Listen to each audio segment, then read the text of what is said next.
Now, the Spanish resort city of Palma on the island of Mallorca is to ban flat owners from renting their apartments to travellers.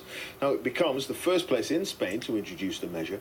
The restrictions follow complaints from residents of rising rents due to short holiday lets through websites and apps. Palma's mayor says the ban, to be introduced in July, will be a model for cities suffering with mass tourism.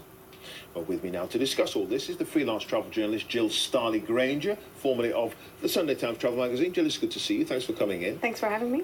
First of all, people will already potentially have booked their holidays to Palma and were thinking that they're going to have a relatively cheap rent in someone's house. Yes, yeah, this is it's a big issue. We don't know yet if the ban will take effect immediately in July or if that's when they will stop allowing people to book. So it's unclear. If you have travel insurance, that could provide some cover. However, travel insurers are likely to say at this stage that you would still have plenty of time to rebook. So you can't really cancel your holiday and get a full refund unless you could show that you can't find anything that's sort of reasonably priced. Okay. What is the reason being given specifically for this change in the regulations then? So it's been a huge issue in Palma. Rents have increased 40% in just a few years for the locals. Now you can imagine for locals that is disastrous. So they voted in these politicians with this mandate to make these changes. I think about 11,000 properties are now rented in this way through Airbnb, HomeAway, and others of these short-let platforms.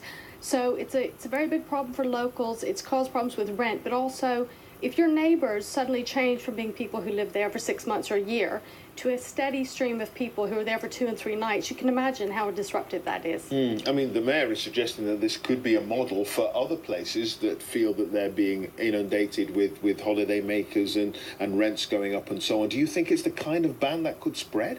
I think it's sort of already happened elsewhere. New York has banned they've put in very strict measures in the city center so that you can only have people staying in your property. You can't rent it out completely as a whole property anymore. So lots of cities around the world have introduced measures.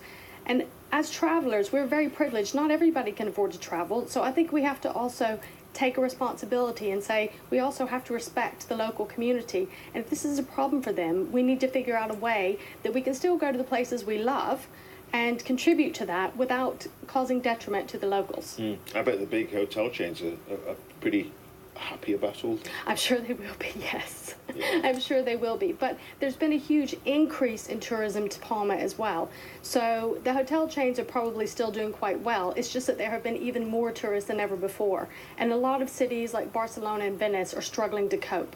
What about here in the UK?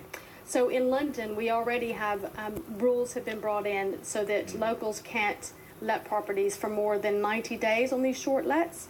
I don't know how many other cities might follow suit. It really depends on the local economy, but I don't think too many other cities have had major issues.